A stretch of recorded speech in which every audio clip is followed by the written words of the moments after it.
பற்றி முழு புரிதலோடு காசநோய் குறித்து அச்சத்தை முழுமையாக போக்கிட பாடுபடுவேன் என்றும் நான் காசநோய் குறித்து மூட நம்பிக்கைகளை வேறறுப்பதிலும் காச நோயாளிகளை வெறுத்து ஒதுக்காமல் அரவணைத்து செல்வதிலும் மிகவும் விழிப்புணர்வுடன் செயல்படுவேன் என்றும் காசநோய் இல்லா இந்தியாவை உருவாக்குவதற்கு நான் என்னை முழுமையாக அர்ப்பணித்துக் கொள்கின்றேன் என்றும் உளமாற உறுதி அளிக்கின்றேன்.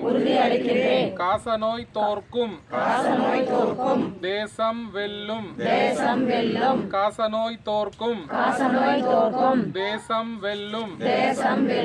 நன்றி.